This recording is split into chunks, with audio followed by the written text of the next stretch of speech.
All right then. Mm-hmm.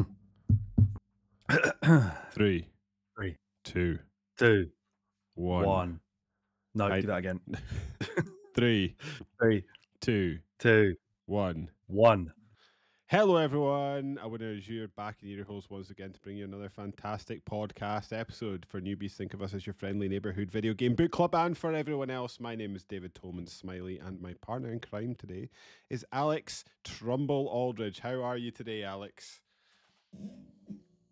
You know how I am. I'm not good. Do you think Well, it's weird. having COVID feels like having the disease that is in Crow Country, the game we're about to speak about today?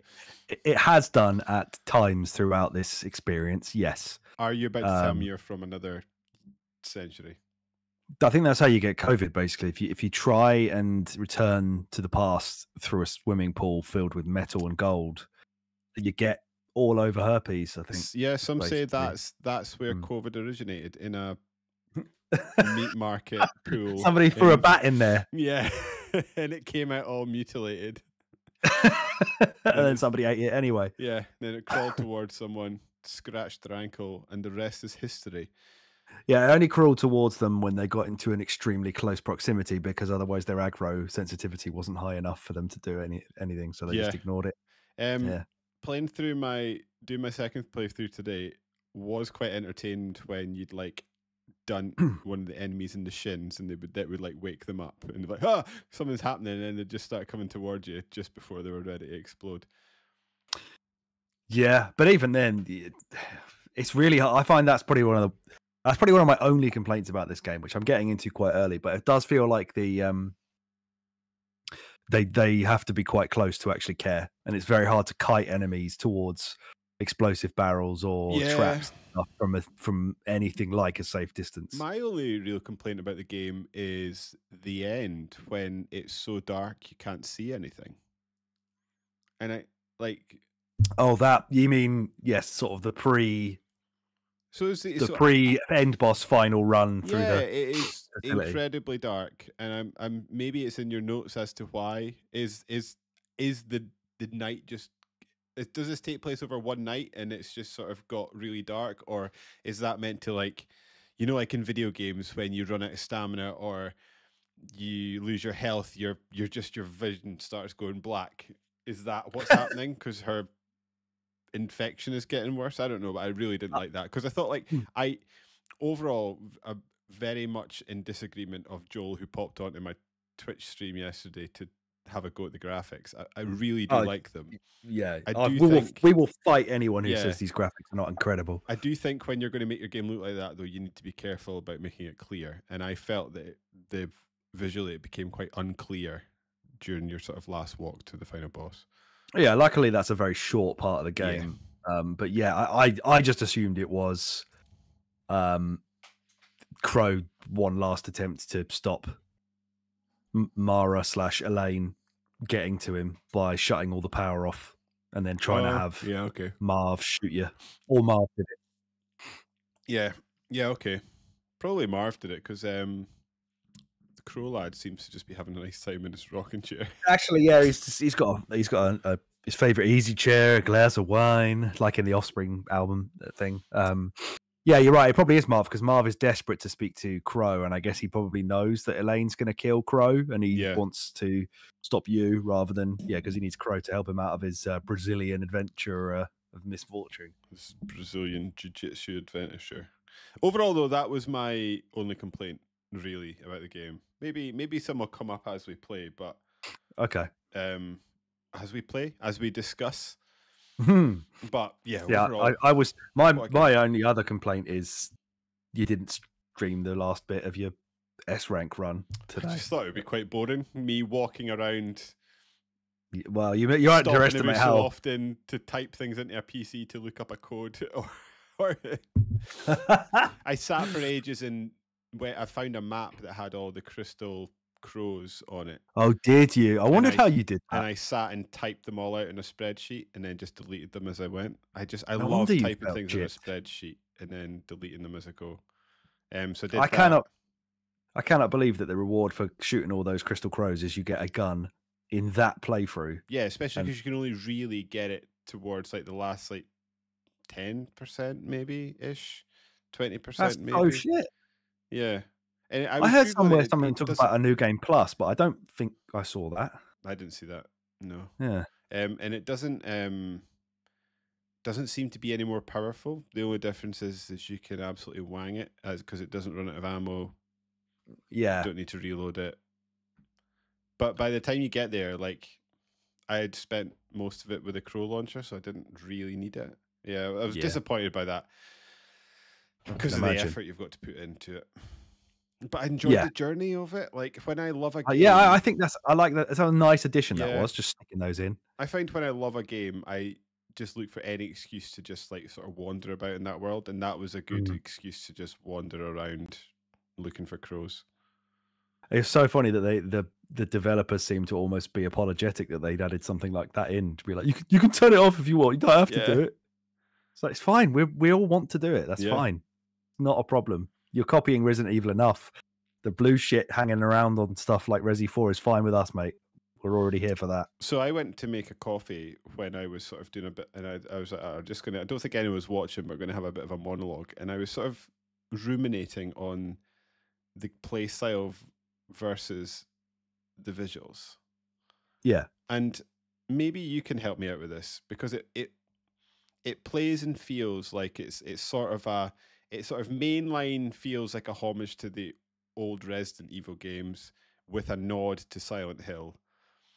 But visually it looks like it should be a Final Fantasy game. Can you explain what they're going for there? I can tell you from the horse's mouth, my friend. Okay. So this game was developed by SB Games. The game, of course, is Crow Country, as everybody who's read words. Yeah, we've dived into this quick. Usually we've got a bit of a word. You can tell how much we loved it. We're just so excited to talk about this. Yeah. So SFB Games, they are comprised basically of Adam Vian, who's the creative director, and his brother Tom Vian, who was the technical director. They apparently got started making Flash games in like the 2000s for browsers. Apparently, they often add to their team for games to about 4 or 5 people. One of which previously was Snipperclips, which was a Switch, I believe. Okay. Yeah. So this actually, Crow Country itself started in 2020, where Adam, the creative director, he decided he wanted to learn Unity visual scripting on his own. I think it was during lockdown.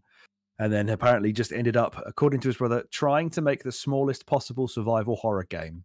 And so for 3 years, this was just Adam by himself, just working on it on his own.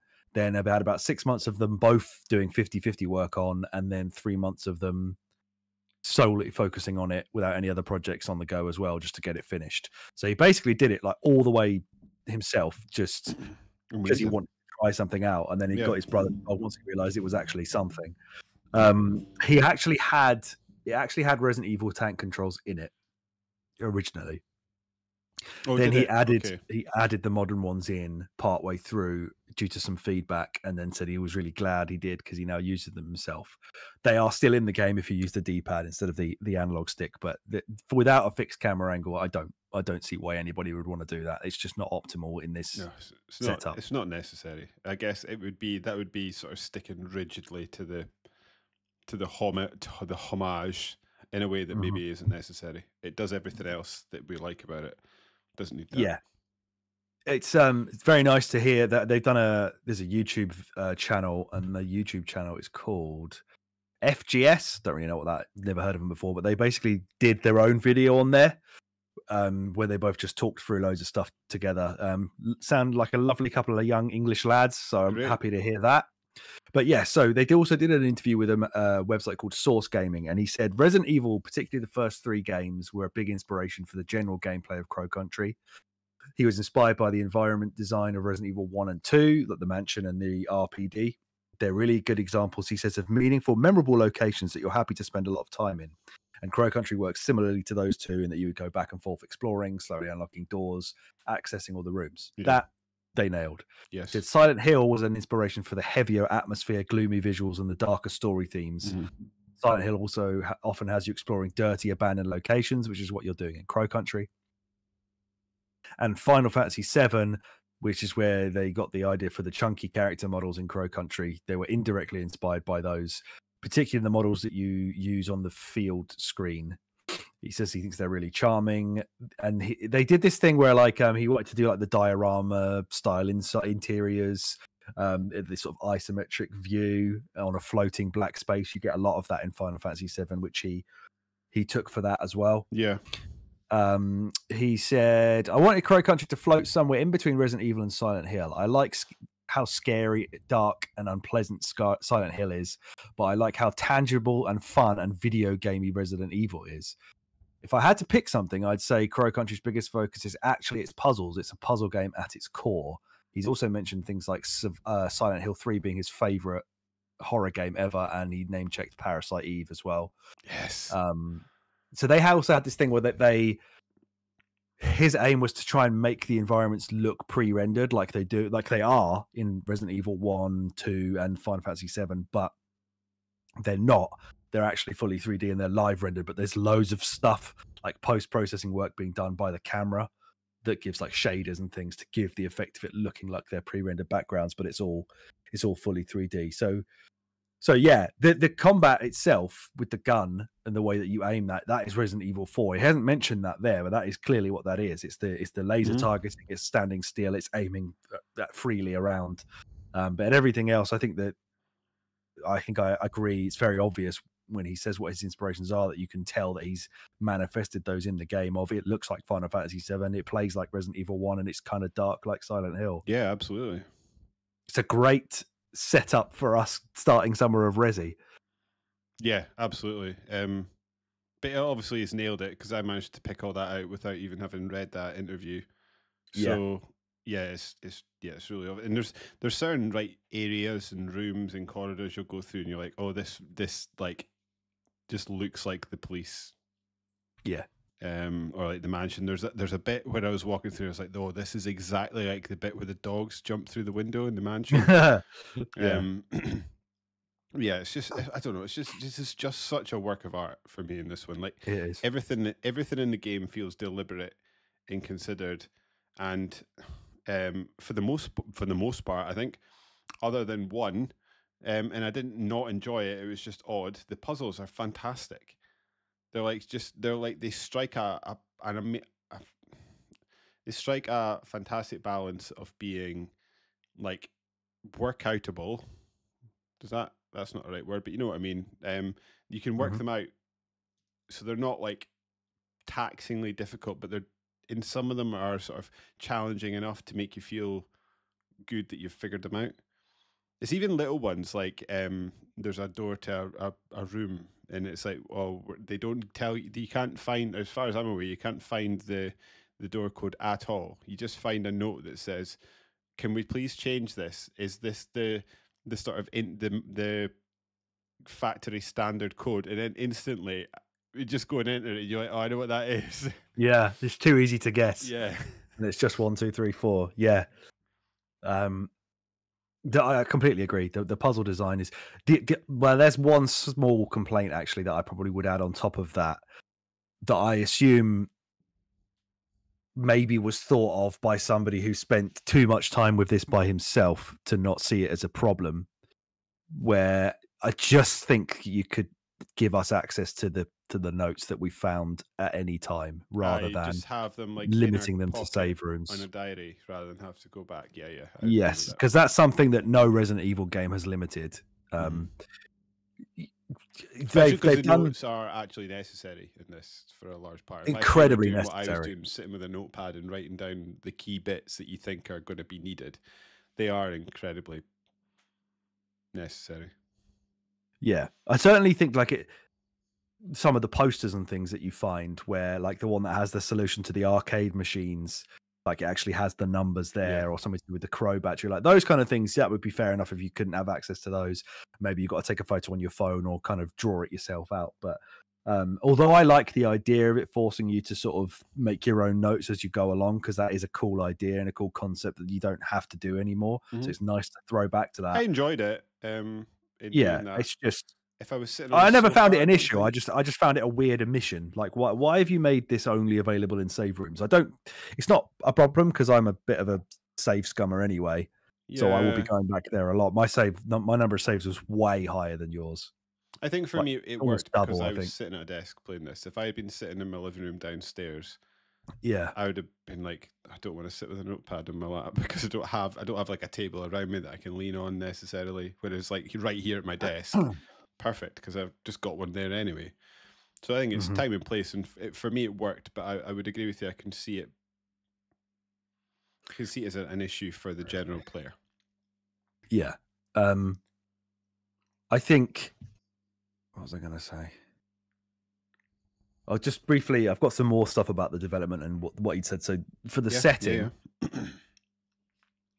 what did you? Well, first of all, did you enjoy the setting, the abandoned theme park? Before I go into his reasons for setting it there. Yeah, absolutely. I absolutely loved it. I think like there's something that is inherently unsettling about taking what would in normal circumstances be like an enjoyable experience. Like there's plenty of examples that we can probably think of, but a theme park's a good example. Is it takes like what should be a happy, whimsical, joyous place and sort of flips it on its head. I really enjoy when games do that.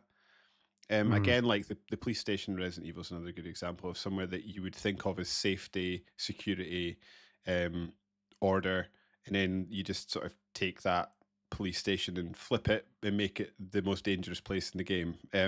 Lots of examples in video games that we can think of that I'm now struggling to think of at the top of my head, but there are a lot of them, I'm telling you. But anyway, yes, I very much like the idea of the Crow Crunchy. Oh well, Alan Wake does it as well in a sort of Yeah. abandoned theme park. That's another example. I'll stop to Yes, think we of talked about examples. Coffee World Yeah. in text beforehand. Yeah.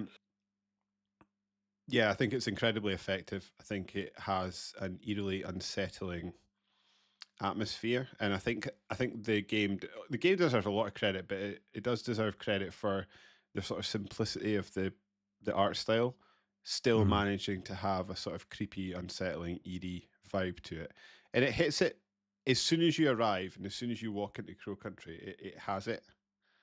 Yeah. And I don't know how they do it. I do not know how they do it. I can't. Yeah, I think that's something that he knew he wanted to do that visual style, but to actually achieve that in Unity or whatever it is incredibly Awesome. impressive. Yeah. Your question was what did I think of the setting? Yeah, like top notch. I think it was well thought out. I'm interested when I see people like the take on what they do, as in like this was just sort of a Crow Country. It was a theme park named after the guy that designed it. Was it always a front, or was it? Did it initially start as a story-wise? Yes, it was always a front. Yeah. Okay. I believe. I guess that makes sense then. His father purchased the land because they found these roots with gold in it, and then told his son that he could change the name to whatever he wanted, and they obviously named it after himself. And I guess then they made the theme park on top as a cover-up. They never really do explain why it's a theme park, as well as hiding a gold mine and a gold disguise factory. Yeah, but like what does the theme park bring to the table here? Yeah, but from the perspective of Adam Vian, he said the reasons he wanted to set it in a theme park, apparently that was what came first, and then he asked himself like, why would there be monsters there? So that was the order in which he kind of went about designing that. But he said theme parks allow for a great variety in terms of environments. You've got themed areas, like true. on fairy tales, Halloween, Under the Sea. He says but then you've got things like rides, you've got attractions, you've got restaurants, you've got back rooms, staff corridors, offices. And he said that was the personal reason. Well, that's a really good point. Actually, there's really not much else that allows the sort of brevity of the themes to adapt over the course of the game, is there? I mean, even like I guess like going to continually do this. Like Resident Evil has to literally like invent an underground base to change up. I was just going to say, yeah. There's always seems a little bit tacked on, whereas this actually at least makes sense. Yeah, that's a really, really good point. Actually, I'm now racking my brains to think of equivalent sort of settings that would allow for different I think themes. Dead Space sold that quite well, especially in the sequel where it started to, you were on like a colonized space station where therefore you can, we're going to have to fit like basically a town into a small space. So off you go, kind of thing. Yeah, that's a I good guess one. Dead Rising too, sticking it in a mall, which again was borrowed from a film, but that allows you to have what different shops stuff. do you want to have? Yeah, anything you want. I've never clicked that at the time with Dead Rising in the many hours we've played that game. But yeah, that's true. That does. Setting it in a mall just lets you sort of run wild and do what you want with the shops. Yeah, good point. But he said he's got like a fascination with the latter part of those things that he listed. He said that he's always wanted to explore behind the scenes in a theme park, but he never got the chance. And there's something magical about those forbidden spaces that guests aren't allowed to see. So he said he really wanted to realize what that looks like, because he's always been sort of kind of obsessed with like going to Disneyland and all those doors that say staff only and what's behind the doors. And so apparently. So I don't know why this jumped into my head when you started saying this, but I used to be a member of a gym in Aberdeen when I worked in the city centre, and the gym was made, or sort of a renovated ex-cinema. Okay. And so it was all renovated, and one of my friends that I used to work with while I was a student moved on to work for that, and he says like when you go to this like the back in the corridors, well, it's just like the staff only areas. There's like really old 90s Mickey Mouses still like painted on the walls and stuff like that. He said it was really odd, like walking down this corridor in a meant to be like a state of the art gym, just covered in bad Mickey Mouse drawings. Yeah, that is weird. Yeah. Go out, you just see all the gym bros like roiding up, and then you go back and yeah, I love the setting as well, and I love his idea and his reasoning behind doing that. As you say, it fits into this. This is why there are areas that are like this. Okay, yes, we have already said we don't know why the theme park was built on top of this, unless it was just to hide it, but and make an extra money source. I don't really understand why it's a theme park. I understand why they designed that into the game for sure. There's an operation you're trying to keep like what like hide from people. So you're like, let's on top of it plonk a site that is going to literally attract people to the place that we don't want people looking. Children, the most unfollowers of rules that there are. Like they you tell them not to go in there, they're definitely going to go in there. See, before you started playing this, I'm interested to see what how did you anticipate this game before you started? Like, you bought it, so you're obviously expected to like it, otherwise you wouldn't have bought it. But yeah, did you think you were going to like it as much as you did? No, I don't think I did expect to like it as much as I did. Weirdly, I had this sort of almost like two opposite thoughts about the art style, where I looked at it and I thought, that's fucking awesome. They've made it look like a PS1 game on purpose, and it kind of looks like Final Fantasy VII. I really like that idea.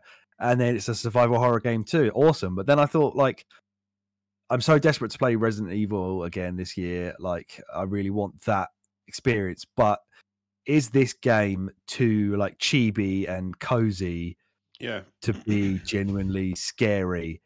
So is the art style going to draw me in, but then put me off because it doesn't look like Resident Evil 1 on the PlayStation? It looks like Final Fantasy 7 instead. And I guess I would say that it doesn't really ever come across as a truly scary survival horror game. It's not. I wouldn't say it's scary. I'd say it's sort of periodically unsettling. Yeah, I think the themes behind it are dark, but when Adam Vine said something about, I wanted it to feel video gamey like Resident Evil, that's in a very basic sentence, very succinctly explained what I love about Resident. I don't find Resident Evil 1 and 2 and 3 scary. No. I mean, Nemesis is a bit of a bore lake, but I've never really been terrified by those games. They have got some scary ones in that series. Yeah, I found the remake of 2 scary, and I found the first person ones quite scary. at times. Yeah, definitely. But the like going back to the PlayStation Resident Evils, I don't find those scary at all. I love the environments. I love working out the puzzles. I love the inventory It's management. like a haunted house in a fairground, right? Yeah, so like that's the bit that I want from playing Resident Evil again, and that's what they did. So then I realized, actually this is more of what I wanted than I actually knew what I wanted. This is so perfectly. Yeah, it's like he knew what he has nailed what you want from a Resident Evil game without you actually necessarily even being aware until now what you wanted from a Resident Evil game. Yeah, because I also I've paid like £2 or something for a game, and I can't even remember what it's called now. Which means you also own it as long as you still have access to my Steam library. Although it sounds like you don't. And I'll have to sort that out. It's disappeared. Yeah. What was it called? Because I bought this quite a while ago and was all set on playing that instead. But you look for that. How I felt about it. It was certainly on my radar because I had been adding it. So what I started doing now, because like I see that. I always felt that, so like I think, I may be wrong here, PlayStation certainly do, and I think Xbox do, maybe they've got a play later function, but the wishlist function on the consoles I don't think is a great experience. So I've been really utilizing the wishlist on my Steam library, and just like every time a game comes out that I say, oh, I want to play this, it's on my radar, I'm either not ready to play it or I don't want to pay what like the full prices, whatever, for whatever reason I'm not buying it right away, I stick it on that wish list, and then if I'm at a loose end, I'll sort of have a check through every so often and just think, oh, is it time to jump on that? And it was definitely on there, and I wanted to get to it. I was just struggling to find sort of space both in my head space and literal time to play it. But yeah, like guess what I'm going with this is I thought I was certainly interested in it, but I didn't expect it to grab me in the way it did. Yeah, I think I was almost even putting like in my head, I thought, well, I'll just put that off until October time, and then if I like it enough, I can maybe convince David to play it for Spooktoberfest. And then we both kind of came to a point with Animal Well where we thought like this game is clearly very well designed and a good video game, but quite bummed out about that game, to be honest. Yeah, there were just elements of it that felt like I was trying to force myself to get through a game that was clearly longer and harder than I anticipated. Yeah, I felt like the 6 hours you see on like How Long to Beat for that game is an utter lie, whereas with this game it's basically on the money. Yeah. And yeah, I think I said to you about it. Like sometimes if you die, you lose a load of progress. Like the all around movement in that game is, well, it's just jumping, isn't it? And climbing ladders. So it's not like a Prince of Persia where you're floating about with all these wicked cool skills to get around the environment, making traversal fun. Traversal really feels like a slog in Animal Well, and sometimes a single death would be the end of my playthrough for that day, and I just put it down. Whereas this one, I could not stop. And I loved it so much that I think it's effusively praised it to you enough that you thought it was worth giving a go. And here we both are. With a game that's our GOTY. Can you explain to me? So, see, when you've completed the game and you're getting. Yeah, sorry. That game was Tormented Souls, by the way. I'm not sure what that is. That I got, which is funny because that's what I was planning to fill the gap before Resi with this time, was that, because it looks basically like the Resident Evil 1 remake. This is and game. then having played Crow Country, I now feel like the opposite of I did before Crow Country. It's like, well, Tormented Souls isn't going to be enough like Crow Country or Resi 1 for me to like it. So maybe I'll just put that off for a bit. This looks interesting, actually. Does look pretty good, doesn't it? The lighting looks crazy. Like I say, I got that on CD keys for £2.30. So get that on there. Oh, and there's a sequel as well, is there? Is there? Well, it doesn't have a price attached to it, so there's maybe one coming. Yes, I assume so. I've never heard of this game. How have I not heard of this game? Don't know. The unanswerable question. Yeah. Sorry, I interrupted. What were you going to say before I remembered that game? Yeah, when you complete the game, it lists your like how many health packs you've used, and one of the things it lists is how many times you've died. How Mm, is it? How many times you've died? Let me have a no, look at it the does talk figures. about lives used, but you don't enable the live system by default. So that's essentially what I was going to ask you to explain, because like in my second playthrough I died, like, yeah, lives used. I died a couple of times. Yeah, And that would be. I assume that would be if you turn lives on, you then don't have to go back to the save room. You right, can just okay, start makes again sense. where you died. So Yeah. yeah, I just did not know that was a function of the game. Yeah, it's one that's turned off by default, and then you can turn it on if you want an easier time of it. They've done a lot to try and make this game easy for people. They've got like an exploration mode, haven't they, where there are no enemies at all to attack, which I guess leans further into that cozy part that they seem to have also wanted to cater for. But since launch, like, it didn't actually launch with it, but they have now added the hard mode in there, because I think they did get quite a few people saying this game's just a bit too easy. Like I said, the aggro distance from some of the enemies is just a little bit too small for them to be really effective. If you want to run through the enemies, you kind of can. You can save a lot of ammo. There's obviously unlimited pistol ammo in her car boot. You can always go back there if you've run out. I like that touch, Take more. because you can I sort like of, that. yeah, because it means she won't ever let you stock up on it, but she'll let you. Wait a minute, my dog's doing something. What are you doing?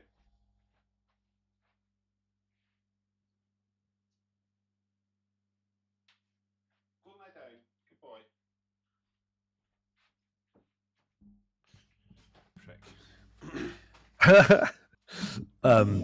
Yeah, sorry. She won't ever let you like max your carry capacity out with it, but she'll let you just go and pick up. Like if you've ran out and you've like, oh no, I've made a mess of this, you can go and just sort of get a little bit to help you crack on and progress. I think that's smart, and it's because I can imagine you don't have to use that. No, I never did.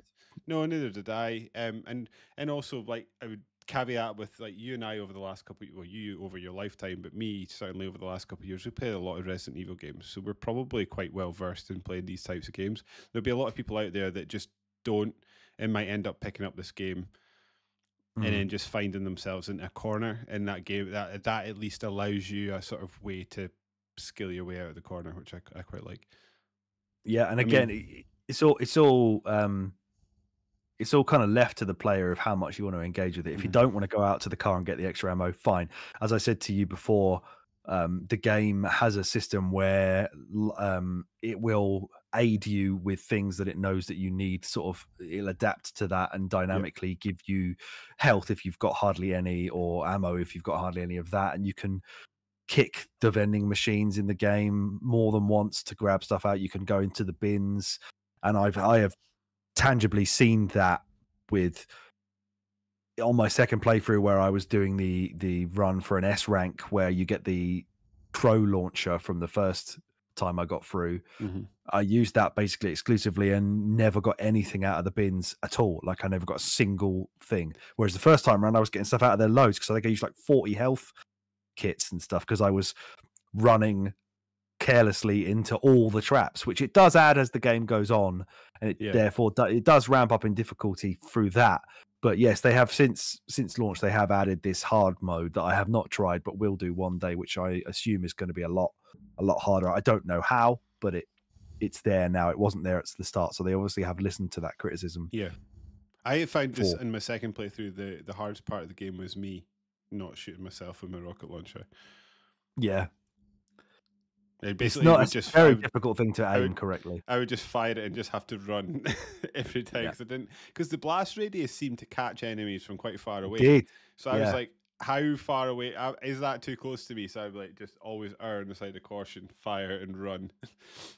I think that made me a much better player of the game, having that mechanic. And then, like, I found myself like finding space away from enemies better, utilizing the space of the room. Like, I'd always sort of drop a grenade and then try and run to a corner or run around them and whatever. Whereas in the first time around, kind of like you, I'd sort of, they'd come towards me and I'd just be unloading on them, standing still and not being mobile enough.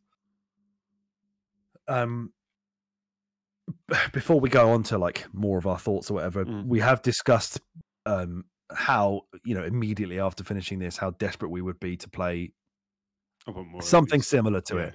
doesn't need to be a direct sequel. I don't know how you tell a direct sequel for it. There doesn't really that wouldn't work. No. It would work, as we've said, like the Resident Evil series does, where it's the exact same sort of visual style, the same puzzle style, but it's set somewhere else with some different characters and some different kind of enemies. That would be great.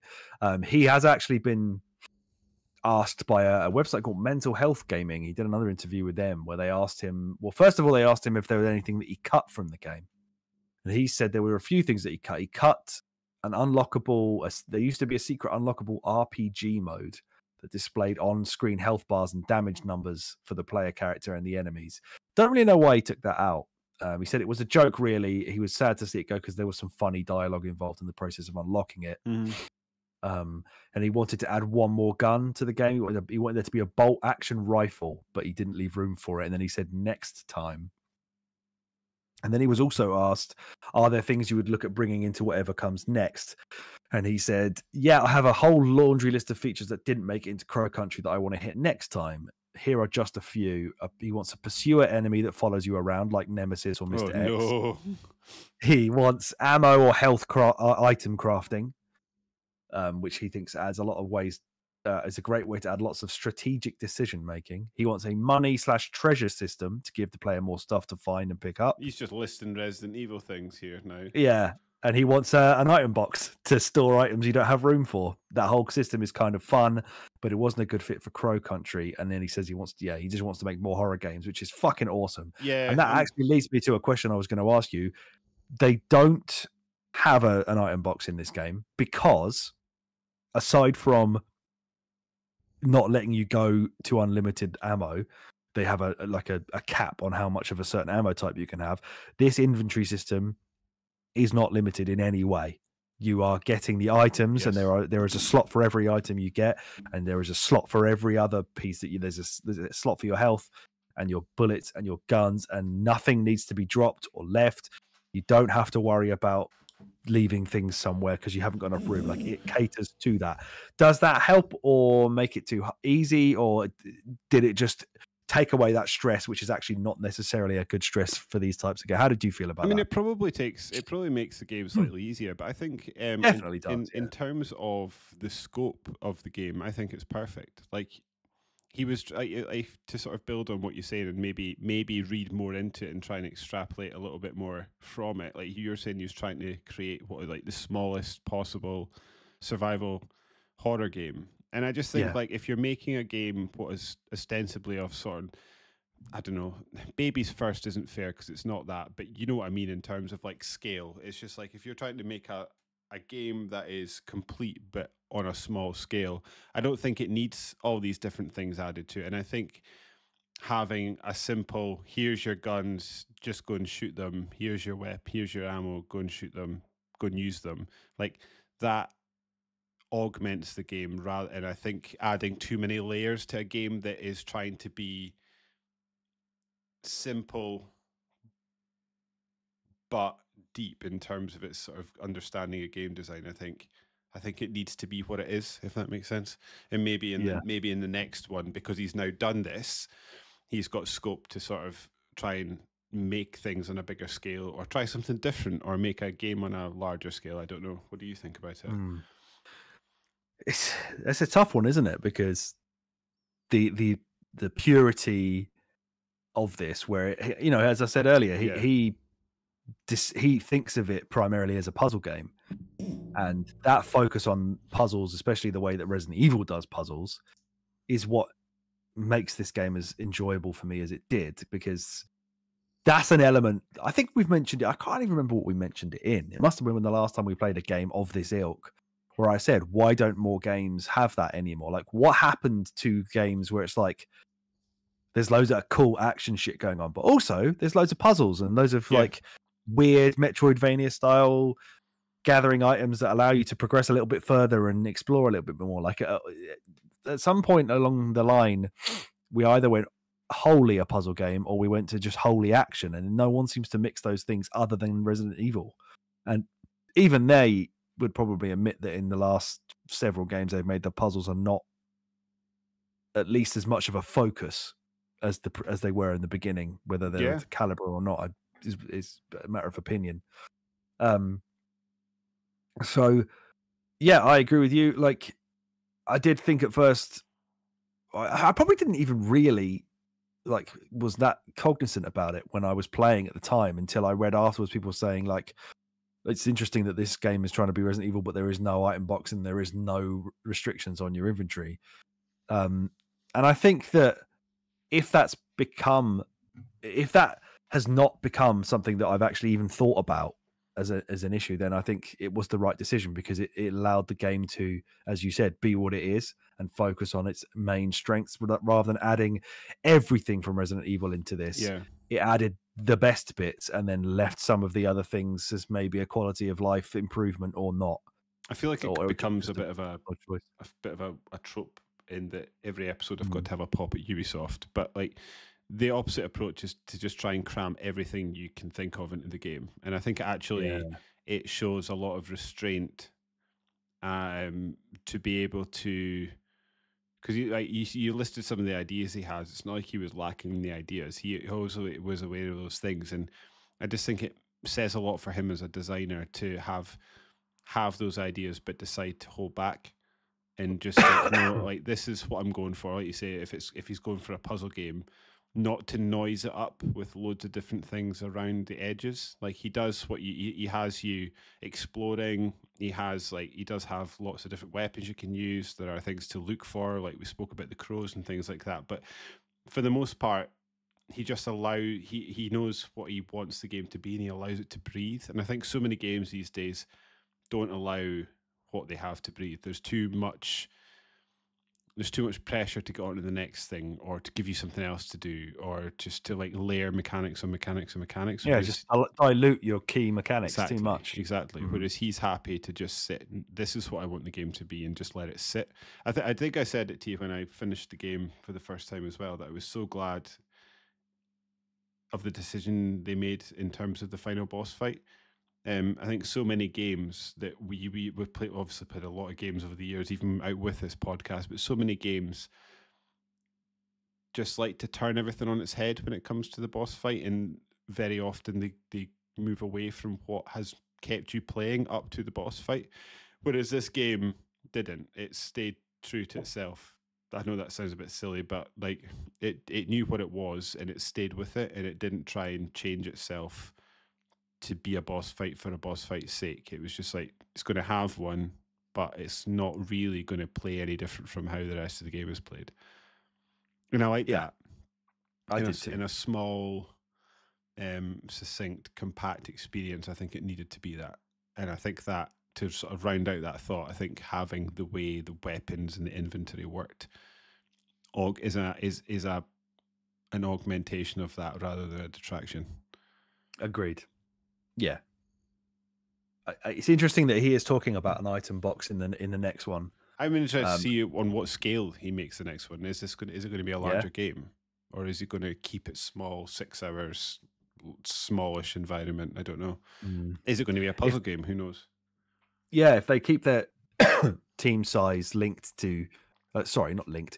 If they keep their team size limited, as they have done so far, and if it ends up just being him again with his brother at the end for a little bit, then I don't see how he can make it on a much bigger scale without it taking even longer than this one took. No, and I do think 3 or 4 years. I do also think sequels are an opportunity to sort of not pad things out, is in terms of, because I feel like padding is a derogatory term, but you're allowed to take your concept and build upon it, because your player base hopefully is familiar with what you've done.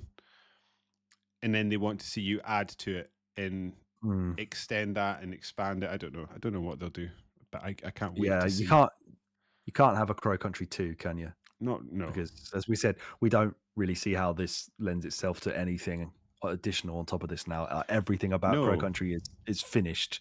They've finished the whole loop of that story. The characters are all okay. You know, the main reason Crow Country was shut down has now had her redemption and is cured, and the guy who caused it is now dead. So the theme park is not going to grow bigger. It's done. So you can't call it Crow Country 2. So you have to call it something different. And then like you said, you're then hoping that people will glam onto the fact that this is you again. And does that mean because you've done the exact same visual style to make it that obvious? Or are you hoping for more, I don't know, just people to just find it on a whim? Or so, because what they did was the day that they announced the game, they also dropped a PS5 and Steam demo on the same day. Okay. Which they attribute to a large amount of the sales, or at least the division, I suppose, of the sales. Because it got 64% of its sales. It's sold about 50,000 copies in the first month, which is, I guess, really good for a one-man job. 64% of those were on PC or Steam, rather. 28% on PS5, 8% on Xbox. They don't have somebody said, like, why didn't you put this on the Switch? It seems like a really good fit for the type of game that it is visually, and it'll attract the type of audience that the cozier side of it's probably looking towards. And the guy just said, good question. So maybe it will come to Switch one day. So can you remind me how this finishes then? Because I don't remember her closing the portal. Oh, I suppose she didn't do that. So I guess if you're whether him going into it, I don't know. Well, yeah, you're right. If you're going to sort of, I don't know what. I mean, I've got no idea what's in their mind, but I'm just sort of doing a bit of gaming in my head. And like, if you're going to continue this Resident Evil Silent Hill theme, I mean, Resident Evil 2 goes to when the breakout is on a larger scale when it gets into the city. Yeah, you could have a Crow Country 2 where the blob people have made it out into the surrounding area, I guess. Yeah, or there just happened to be another guy who found some more roots, the other end of the roots on the other side of the world somewhere, and he was also harvesting them and fucking up all the time travelers. Or you just play the 2106 version. You could, I think somebody did say that you could do it where you could do the breakout that Elaine has from the hospital. You could do the story of that, like how did she get to this point from infection to getting back to Crow Country. But yeah, I think we just trust that he's got more ideas for survival horror in his back pocket, because he seems to be quite a student of the game, so to speak. Yeah, absolutely. Let's talk. Actually, you've asked how does it actually end. Let's talk about the story. I think this game has got a very, I wouldn't say it's an amazing story, but I think it's incredibly serviceable. I think it's written quite nicely. I think it's got some decent humor in there. It's got like levels of intrigue in it that are not exactly like impenetrable. I think you said when you were streaming that you knew pretty much immediately that this was clearly going to be Elaine that you're playing as. You can see that. I mean, you can see that from the start where the game opens and then she says, if anyone asks, my name is Mara, don't mess it up. Yeah, she's not who she says she is. Yeah, I think the first time you get a phone call from Crow, he says, you came back, I'm glad to see you're up and about. So they do it from right then. Even stuff like is it Tolman? I think when you first see Tolman, he's like, what's going on with your hair? Is that a dye, is it? Yeah. So it's almost like he recognizes her too, which she would do, right? She's just dyed her hair. She's going to look the same. It's only 2 years ago. So I think they are the sort of things that you might ignore on your first playthrough, like that early in the game. You'll read that, like I kind of did. I read it and was like, oh, okay. All right. She's got some weird monologue kind of thing. But and he's saying you came back. So yeah, you don't necessarily piece it all together when you're just trying to figure out maybe how to play. It certainly makes it it gives the game, I felt, like a confidence to make Mara this sort of like, she's quite aloof and she's quite like blasé about shit that's going on. Nothing really phases her. Maybe but potentially that's because she's got more of a stake in things than perhaps we realize. But yes, to close that little thought loop there, I think I thoroughly enjoyed the way the story kind of closed in on itself towards the end. I really liked that last sort of confrontation between her and Crow. It was quite poignant. It felt satisfying. It felt like you got the right ending for all the characters there. And I did enjoy, like I say, I enjoyed some of the sass and the humor, even though it was not necessarily, the highest level of comedy you'll ever read in a video game. I definitely thought that it worked for what it was trying to do, which was just to sort of be like an easy type of humor in there. People insulting each other, or her saying like little quippy things about how she solves her problem with violence after kicking doors, or thinking there's ammo in a pizza box and then it's just a slice of pizza. So touche pizza, but that kind of stuff. Like, I'm not rolling around laughing at it, but I'm also not insulted by it being like, a Marvel quip all the time. Like, it wasn't that. It was just enough dry humor in there to give the script a bit of flavor to it. And the character, I liked quite a lot of the characters and found them worthwhile being like, I like the policeman in there. I thought it was a worthwhile addition, especially when he kind of ends up shot by the end. I liked Marv being this kind of like shitheel kind of sleaze bag who's on the hook for everything bad that's going on with the gold harvesting being found out, and he's the one who tries to turn on you at the end when he holds you at gunpoint, but then he gets knocked into the abyss. But yeah, that's my thought. Anyway, what are your thoughts on that? I think I largely agree with you. I think the story I would broadly apply on the same sort of wavelength as the game itself. So like, if you're trying to make a small, fun survival horror game / puzzle game, this is a small, low stakes story that is perfectly enjoyable all the way through. And like, so it's got revelations in it, and you're not going to be like grabbing your head going, oh my god, I can't believe that, but you're like, oh yeah, cool, I like that, I like the way it did that. Like when I wasn't disappointed at the end when you find out they're coming through a portal from the future. It's just like, yeah, that fits, and I like that, and that feels like they've stuck the landing there. And then there's like little bits and pieces. Like I found the phones ringing like annoying, but I found it annoying that you ignored them for so long. Like, you'd go into a room and hear it ringing and just wouldn't immediately try and stop it. You'd be like looking around until you couldn't handle it anymore. Yeah, because what I like to do is when I go into a new room, like I think we've spoken about this before, until I get over myself, when I'm playing a new game, I find it quite intimidating when you go into like an area, or you open up an area and you're like, oh, I could go that way, I could go that way, or I could go that way. And you pick one direction, you're like, in that one direction you pick's got like 3 other directions. You're like, oh God, there's so many directions here. I'm intimidated and overwhelmed by this.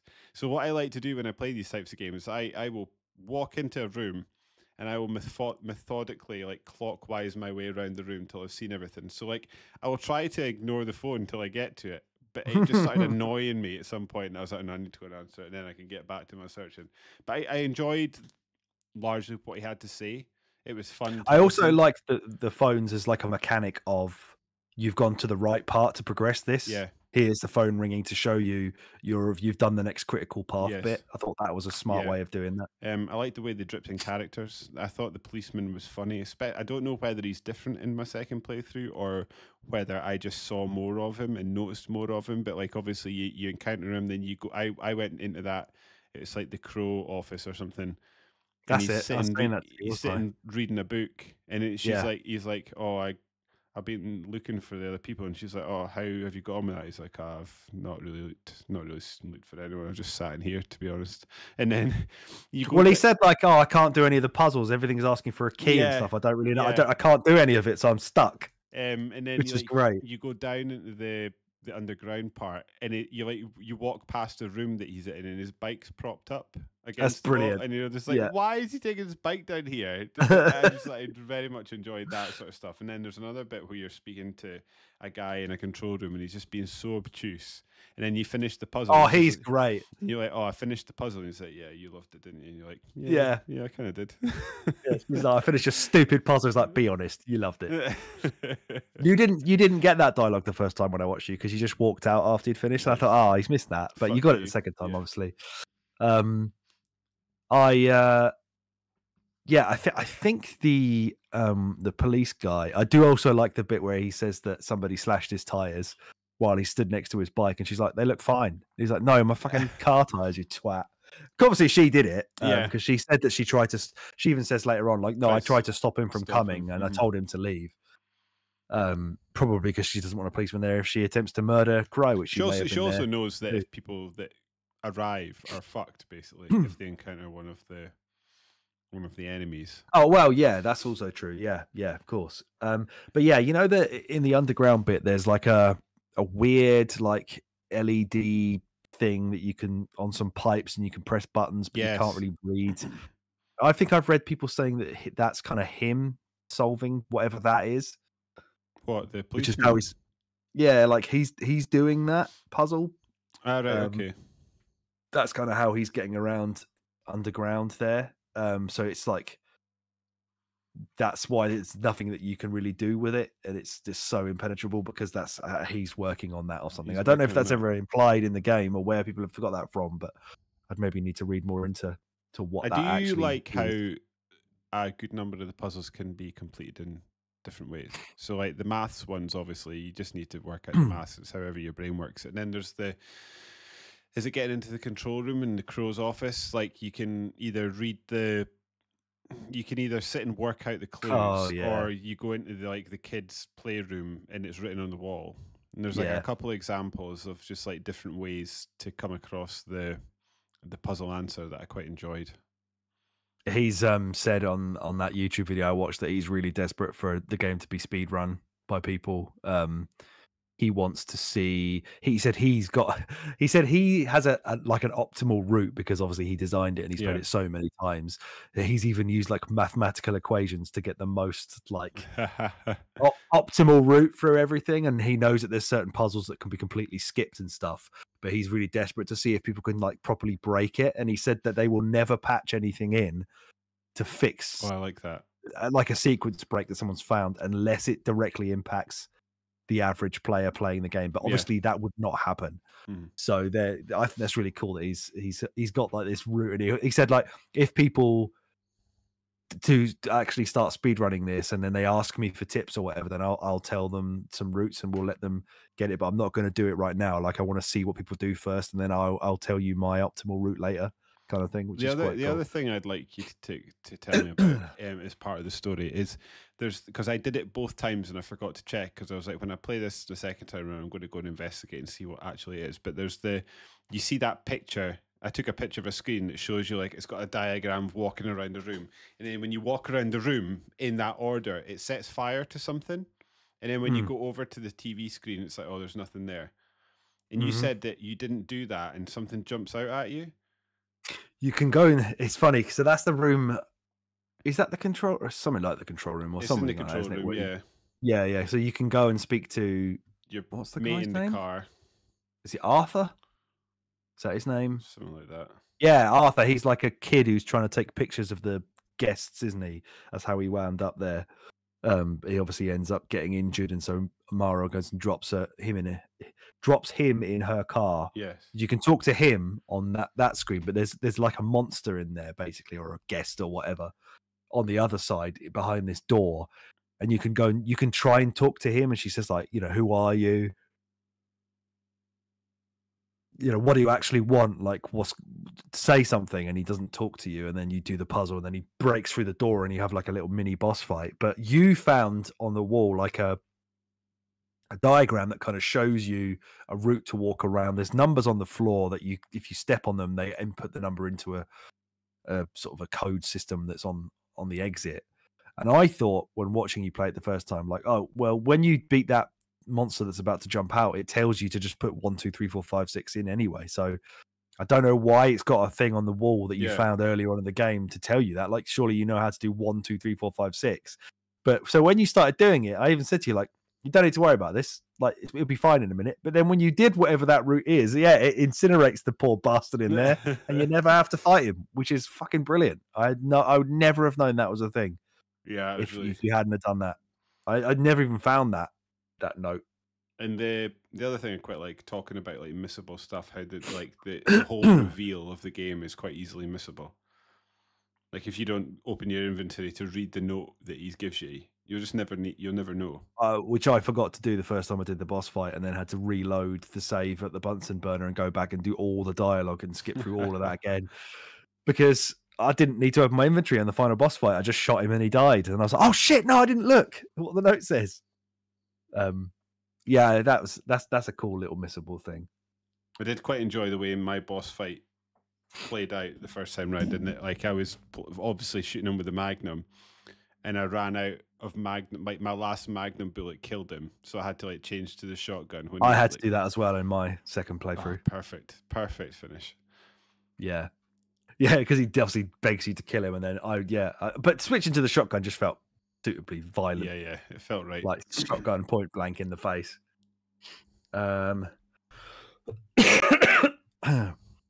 Let's talk about like the map and shit. What was your favorite area of the? I really loved the map. Park? Just like looking, I spent so much time. Oh, the map itself is the map itself is pretty much perfect. Other than, I think I said to you before, like how your relative position on the map is not actually shown. No. So I did find myself getting lost for which direction to go in at times when it felt like it could have been easier if it could have just moved me around, and just the blob on the map that shows her head is where I'm actually stood. But that wasn't the case.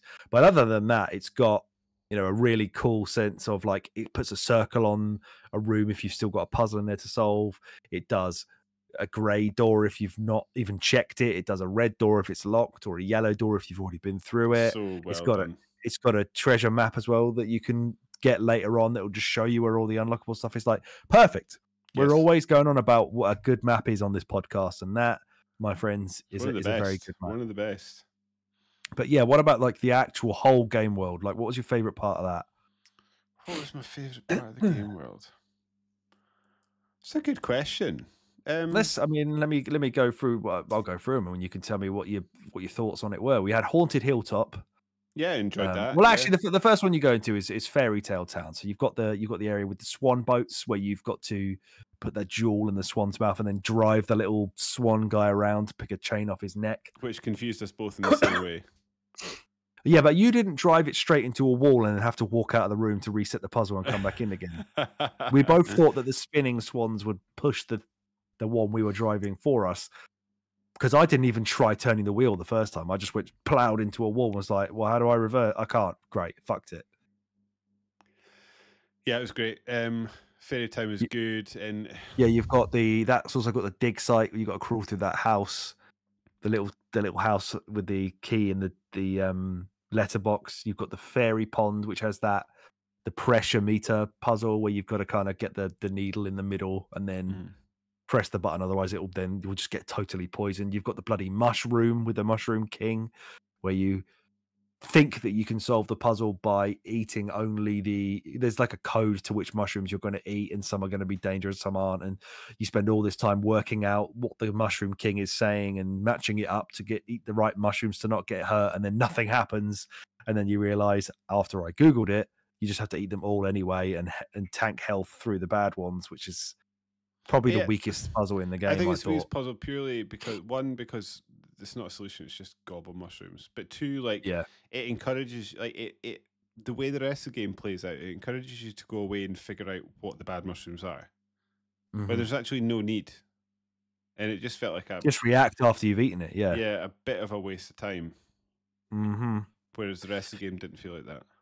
No. But yeah, on that, I do very much enjoy the setting of that general area because, again, to come back to me being quite a fan of taking what should be the nice and it's a fairy tale. It's meant yeah. I guess this is maybe the big thing, right? Fairy tales originally often aren't nice and fluffy. They're quite creepy, yeah. Yeah, but the sort of modern incarnation of fairy tales, they're nice, fluffy little kid stories, and I like it. What's that one that came after the Telltale Walking Dead that was quite a good? Oh yeah, Fables. Yeah, well, it was called A Wolf Among Us, but yeah, I need to go back one day and actually read those comics because I think they would be right on my street. They are good. I've read a couple of those. I could probably send them over to you if you want. Yeah. That'd be great. But yeah, so that sort of take the nice and make it nasty. I like it. So yeah, I was into that. Yeah, I think visually it's probably the least, well, I would not least fleshed out area, because the other two are kind of easier to flesh out, because one of them's a fucking haunted woods and the other one's under the sea. Yeah, if I thought This it felt ever one so felt a little slightly bit more disjoint. basic, but Yeah, I thought. Sorry to interrupt you. That was an accident. It felt no, ever so slightly disjointed because, like, obviously there's the fairy place and there's a mushroom place which kind of fits. But what have swans got to do with fairy tales? And then there's the bit beside it where it's just like a train set. And I was like, this doesn't fit with anything. Is that down a bit? That's in the main Crow Country Okay. area. I don't know what that was supposed to be. Doesn't fit with Just a anything room with else some in the trains in the it game. It's next just to like, the oh yeah, toilets. trains. Yeah, good puzzle. Great puzzle, yeah. Stumped you the first time, though, I think. It did. It really took me a minute That to broke you. get my brain in gear. Yeah. Which I was quite disappointed about. I do enjoy a video game puzzle, and it's like, oh, I'm quite good at them. And then that one just, for some reason, because it's not even a difficult puzzle, it just broke my brain. I think it would be, yeah, it would make more sense if the game actually kind of wasn't, it's not lying to you, but when you read the description of the train where it says like, oh, it's got the Arabella and the blah, blah, blah design, you think, right, well, the first carriage that comes out is going to be A and the second one's going to be B, but it's not. It's the other way around. That you're supposed to use process of elimination to match there's an orange one here and an orange one on the other one. They both got Arabella. Okay, orange is A. So yeah, that kind of bugged me as well the first time around. I didn't really know what I was. I think I brute forced some of it somehow. You've also then you've got so you've got the Haunted Hilltop, which I was just alluding to a minute ago. That one has got it's got the crypt in it, which has got the compass puzzle where you turn these bird heads to match the compass on the floor while scared the living shit out of me. And shotgun, an arm with a shotgun hangs out of a coffin and follows you around the room. That one kept again like breaking my brain because the compass was flipped. in terms of the way you come into the room, so like it would be like wanting you to point at northeast. So then my brain would go, "All right, that's northeast," and then be like, "No, it's not. That's the exact opposite of northeast." Yeah, which I guess, a brief aside there, we've got a game here that mimics the styles of Final Fantasy VII and Resident Evil on the PlayStation. Both of those games feature fixed camera angles. This game has a movable camera, which without that, this puzzle would be even more of a ball ache, because you can't even, it says even on a note, look at the thing on the floor, which you, as you say there, if you're trying to follow the compass directions of the actual heads and the thing on the floor is flipped, if you can't turn that camera around to have north being effectively north for you, it's a lot harder. I do like the fact that this didn't have a fixed camera. I think it works exactly how it should. Fully agree. Yeah. You've got the Haunted Manor in Haunted Hilltop as well, which has got these where it's got some weird ghost things in it, like little ghosts. I kept expecting it to do something. Yeah, I tried to break all the vases at one point as well, and every time you break a vase, it would go like, ah! Yeah. Felt like something should be happening, but no, just left me hanging. One thing this game does quite a lot that I probably didn't acknowledge enough when I was doing it or playing it the first time is that sometimes the solution to the puzzles are just part of the room that you're in, rather than, because there's so many notes around the joint, like there's like 50 of them, and then most of them are going to have some allusion to a puzzle that's in there in another room, like miles away. I would therefore like go in a room like the Haunted Manor and be like, oh, there's a piano here. Yeah. Well, I don't have any piano songs, so yeah. Guess I'll come back later when I found a note on the wall that talks about piano songs. But they're in there. You just look at the paintings and it tells you in capital letters notes of the keyboard. But I came back way later and was like, there's got to be a way to find out how to play this piano. And then looked at one of the things again. I was like, oh shit, obvious. It's right there. The bookcases kept doing me. It did me the first time because I just kept reading the books and being like, oh yeah, I'll pull it, whatever. Wasn't really reading the fact that the book was called You Will Basically Die If You Pull This Book by Killer the Bookman. Yeah, that was a cool room. You've got the dungeon as well, which has the computer system in it, and it's got the 4 cells. I enjoyed that, yeah. I think that was great, where you've got a kind of like changed some numbers to be effectively the anatomy of a whatever creature's cage you want to open. So if it's a snake's cage, it has no arms and no legs and a head and 2 eyes, and then that will open the cage. And there's also a solution to another puzzle in a different in the crypt that you can open from that computer as well. Mm-hmm. And the Witchwood, which is like a maze where you kick a bunch of statues to open some corresponding gates, and once you've done the main puzzle in the center, you have to then exit the maze while it goes very dark and loads of enemies come at you. That's a pretty solid set of rooms and puzzles there, I think. Yeah, I totally agree. Got any more thoughts on the haunted hilltop? It's really the opposite of what you asked me, but my least favorite room in the game probably is the maze room. And, okay. And I didn't dislike it. I just couldn't be asked with it sometimes. It's just because it's more like when you know what you've got to do, but actually carrying out and doing it is just it was like going up and it was like, oh, I need to kick this until that block disappears so that I could walk away. And then sometimes I'd see a bit of, I don't know, this is just me. I would see a bit of ammo behind a block and it's like, I can't be bothered figuring out which block I need to kick. So I just leave it and move on. It's just far enough removed from like a logic that you can pre-solve for it to be therefore towards trial and error for me. Like, right, I need to go over there, kick that, no, that wasn't right, kick that, no, that wasn't right, rather than, right, okay, so this note says this and I've got to do this and then I'll put this, and then you can't pre-solve it. You've got to just better than me. Yeah, you've got to force your way through. And I do agree with that. I did quite like that room. I especially liked how it fucks you up or tries to fuck you up afterwards. The Ocean Kingdom. Expecting something to happen when you're putting your hand in the cauldron as well. There was loads of stuff like that, isn't there? It's like, do you want to pull it? It's not work. Do you want to pull it a bit harder? Like, yeah. Especially when it's got like, you've got me now with the books and you've got me with the mushrooms. Like, I can't trust you anymore. Ocean Kingdom. I think the general look of the Ocean Kingdom potentially is my favorite. I really liked the silhouette of like massive sea creatures. Yeah, it was. I was thinking that before because I enjoy the way they look at the arcade room and then the arcade room features probably the raddest video game puzzle in many a year, where you have to play arcade games to solve the puzzle. I thought that was such a cool idea. I wish they'd done more with the boat ride. I would have liked to have been a little bit of a boat ride rather than just in the next room clunk up against and then you just move mermaids about and open them up. Yeah. It feels like you're going to go on like a little small world kind of thing, doesn't it? And then I mean, it feeds nicely into the story of Julie, the lawyer, was supposed to press a button to move this whale out of the way, and if you go check why she didn't do it, she's been dragged into a vent and abducted or whatever. So that kind of works out nicely. But yeah, I do agree with you. I expected more to have happened there than that. In hindsight, though, now you think about it, it was never going to do that because the boat ride you get in is one way. Like there's no, it's not a loop because there's nothing behind. Like it's behind you is up against the wall. So I guess now that they never were going to take you on a wee ride, unfortunately. Yeah.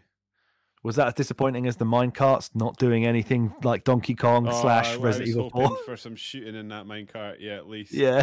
Yeah. You got so audibly excited. You're like, oh my God, this could be the greatest video game ever, I think is what you said on the stream. And then no, it's just a transition loading screen. It just slowly moves into the next room. I liked the submarine as the save room. That's probably one of my favorite save rooms, where you get the shotgun as well from shooting the little underwater creatures in like a little shooting gallery. I thought Neptune's Palace was really cool as well. Mm-hmm. Another puzzle it's got more than one solution, because on the top of the shotgun box it's got 21. Yes. And if you read your notes, there's a note you can find that the guy tells you how many. He's like, oh, I think you shoot shark, dolphin.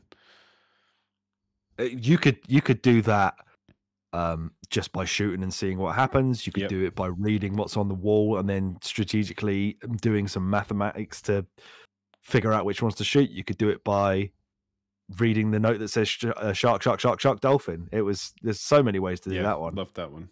And yeah, what did you say? That's the cafeteria sort of area, right? The restaurant, the Neptune's Yeah. Palace. Yeah, that's got quite a few puzzles in that one. Fun That's got puzzle with the dinosaurs. Yes, I really like that because I love the way that it's written out. The solution to it is written out as in like, do it like, this is how you do it for when the kids come in. You give the kid the trident and then he stands on the thing and the chest will open, but sometimes the little monster heads won't look at him, so you got to knock on the glass and there's just like a just about visible kind of X on the floor that you've got to stand in front of. And it's very funny that there's just a key in there. I don't know how a kid would benefit from getting the silver key. To many an office in a backstage room. Yeah, you can also make your little drink based off of the fruit statue on the opposite wall. You've got as well. That's the one that has the door, the 1, 2, 3, 4 door. Spoiler alert! That's the one that was too easy to guess. Disappointed in that area that there's the door to the store cupboard that you have to set on fire, but it doesn't blow up when you shoot it with a rocket launcher.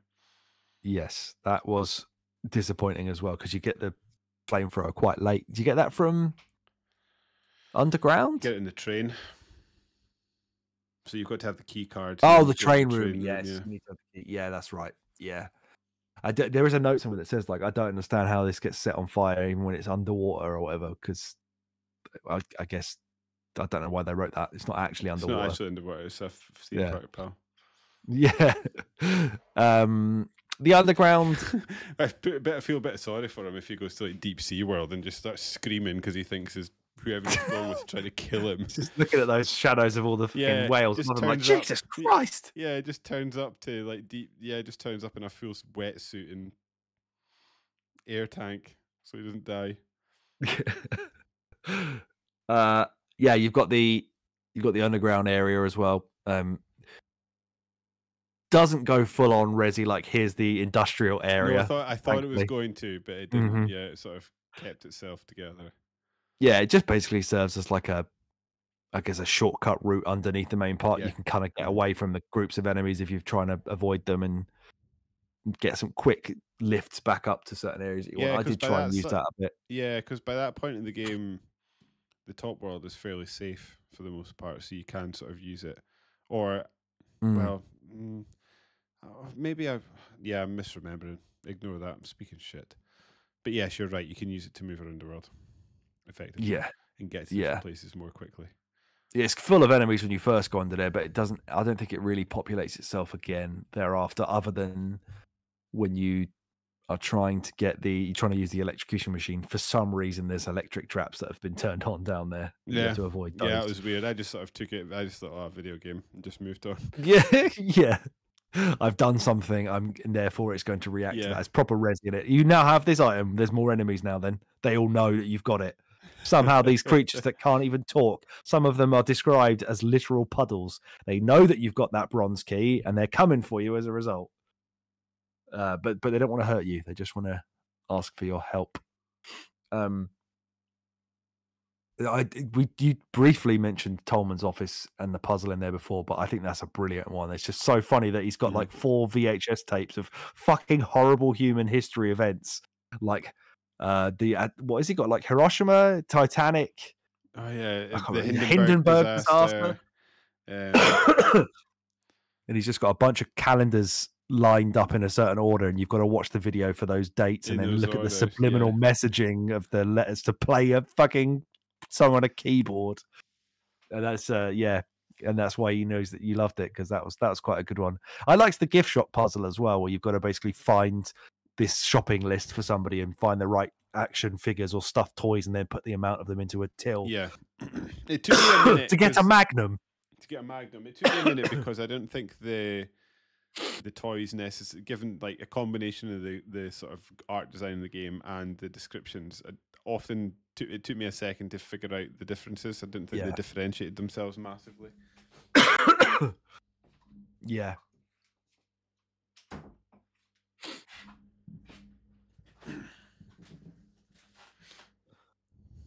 I didn't really have too much else. That's basically all the areas done and the puzzles that we enjoyed kind of ticked off. We just got some of the characters. And what did you think to? Well, did you have any favorite characters? Yeah, the policeman I think has to be my favorite character, just because he just seemed a bit like out of his depth, which I quite enjoyed, and then just like how he would take his bike around the place. Like I quite liked all the different characters in their own way. Like Yeah. the first kid you encounter, he's just totally nopes out of the whole situation. Just goes and sits in the car while all this shit happens. Yeah. I enjoyed him. And I did enjoy the sort of general sort of discovery of the characters and how they would just sort of appear in different areas. You'd walk into a room and they'd be standing there, or you'd go into a room and then come back into a room and there'd be one there. Even the one that near the start, is it Crow Country dude's daughter? Oh, who's yeah. standing up against the wall vomiting, and you're like, Yeah. oh, this is going to be bad. This is going to be bad. And then you go up to her and then you just have a conversation with her. Yeah. Give her a med kit and she's off. Yeah.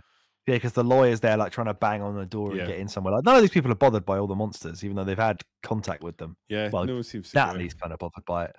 Yeah, you've got... I liked Tolman and Marv. Marv was good, yeah.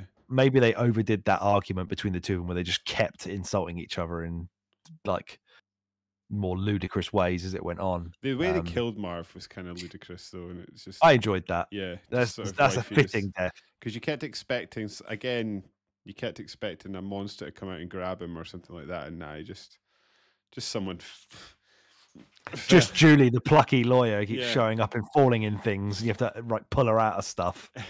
I liked how she put the hat on while she was away to go and work the controls for you on the boat. Yes, yeah, that was good. I did see somebody on Reddit actually say that they wished that there were more branching paths for certain parts of the story, like, can you refuse to give the antidote to his daughter and does she just die? Yeah. Or well, I think I did ask you if it was possible to keep some of them alive that died. That was one of the things they said, like, is there a way that you can save the policeman from getting shot and that kind of stuff?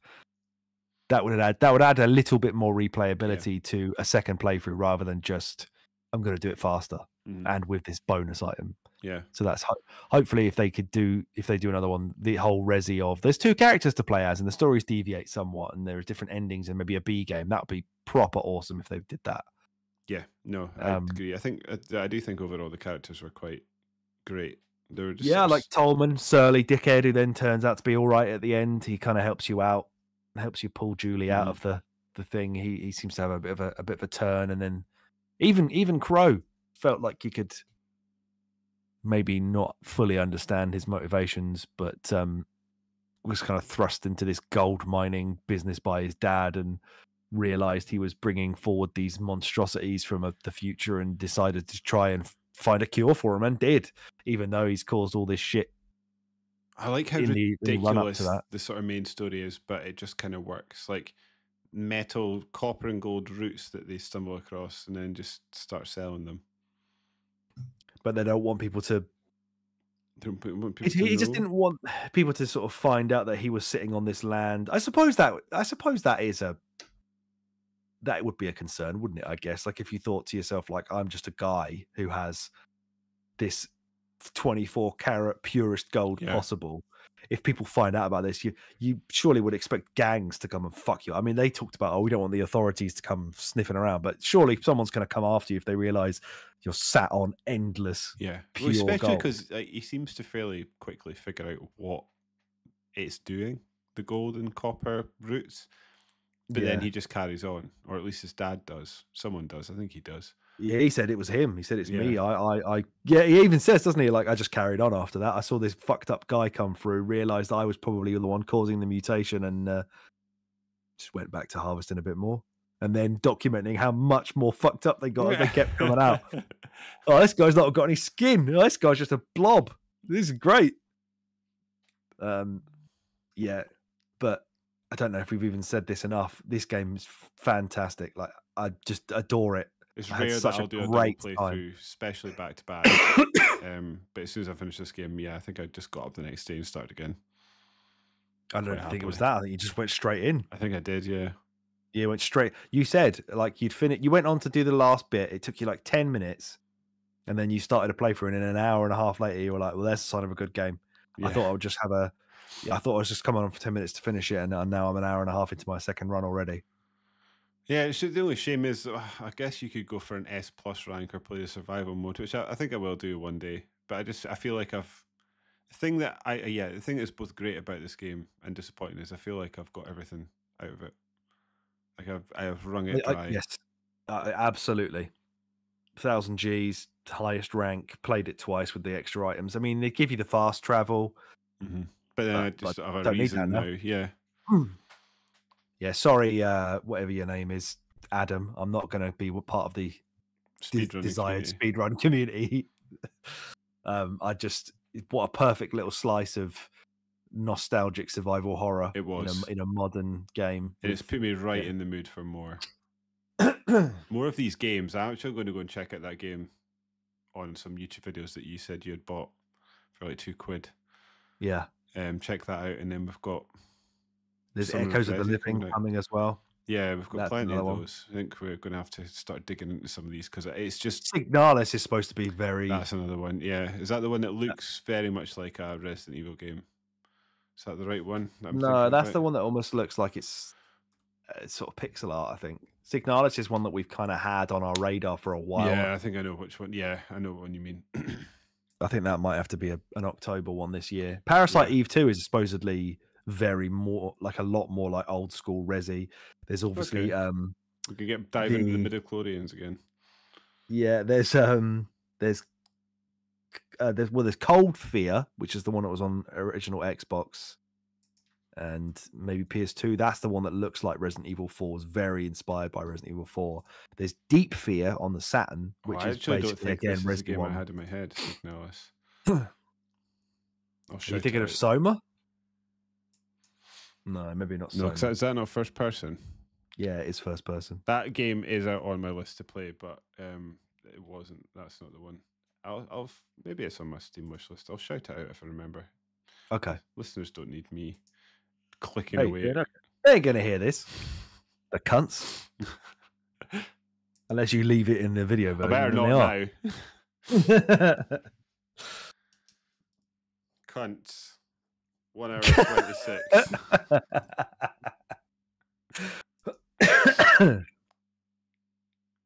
Pacific Drive's another one actually that I kind of want to try and get to this year, but it's one of those ones that is going to be a bit of a toss up. I'm either going to love it or just not be into it. So yeah, I still want to play Dredge as well. Dredge, yes, Dredge is meant to be good. Anyway, but yeah, it's put me in the mood for more of these games, and I'm interested to explore these with you. Yeah, this was absolutely fantastic. Like one man's sort of solo vision and project that's come from a place of loving games that I love. This was such a me thing, and he fucking nailed it. I think anybody who's got any interest in, I don't know why you'd listen to this podcast with all the spoilers that we've probably thrown out here in it, including Puzzle Solutions, if you haven't already played the game. But this is like for anyone who wants that level of nostalgia of I want to play an original PlayStation Resident Evil game or Silent Hill or whatever, he's done it.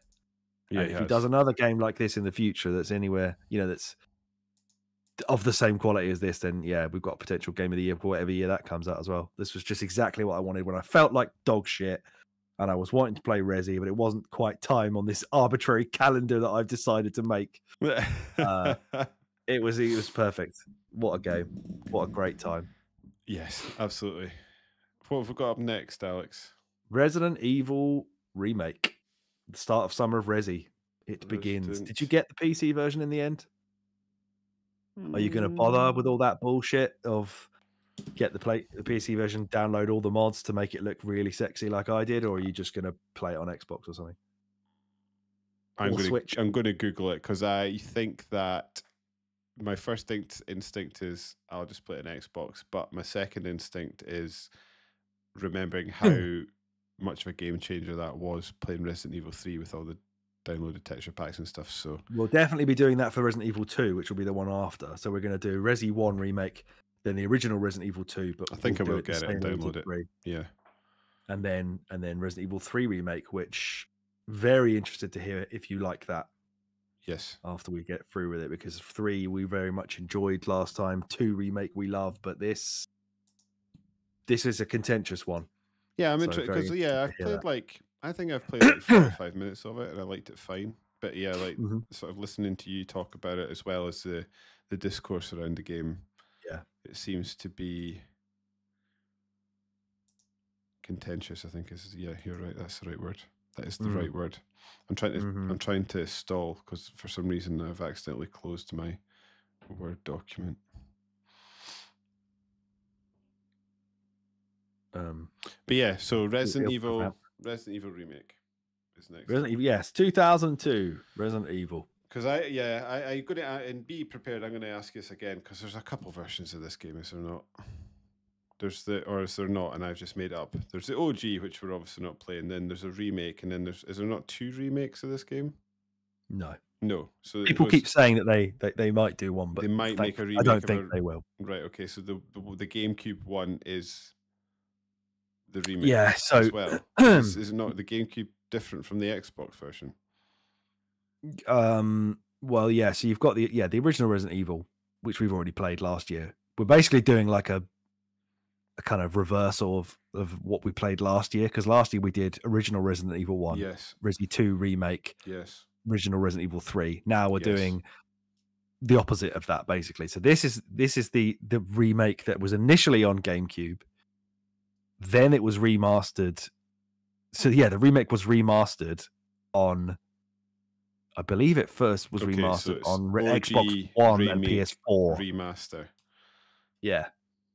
And the remake and the remaster, same game, are they? Yeah, the remaster's just got a slightly more modern control scheme and whatever. Okay. And that's also the one that's on PC. I'm back in the game. Yeah. I suppose that brings us to the end of another episode of the A Winner Is You podcast, Alex. If you liked what you heard, and even if you didn't, please head on over to your podcast feed of choice and give us a bump by giving us a 5-star review. I mixed up my sentence there. I got lost and tried to speak and re-find my space. I think I just got there. I didn't notice, to be honest. Yeah. Or if you prefer to consume your podcast in a visual format, you can head on over to YouTube. Just search for A Winner Is You podcast, where you can subscribe to our YouTube channel. I need to get back to messing about on TikTok because I quite enjoyed that. But we also have a TikTok. If you want to watch the YouTube video, this one, you will see me wiping sweat off my brow, wiping the COVID sweat off my brow throughout. So that's a fun visual for brow. Yeah. If this podcast isn't enough for you, you can also follow us on the website formerly known as Twitter at WinnersUPod, where you can send us an email over to winnersupod@gmail.com. Alex and I also have not Twitter. I'm at SuperSmiley25, I think. And yeah. Alex is at SuperThelix. And like I said, we have TikTok. We do have it. I do intend to use it. Get over there and follow us. Any housekeeping, Alex, or are we getting out of here? No, I don't have any because I had COVID for the last recording of Video Game Hall of Fame. So we didn't do it because I had no voice at that point. So there's nothing to talk about there. His voice is back. Sega Force Mega Magazine is not dead. So that's another turn up for the books. And on that bombshell, I've been David, he has been Alex, and we have been A Winner Is You, and I'm out. Keep gaming. Take vaccines.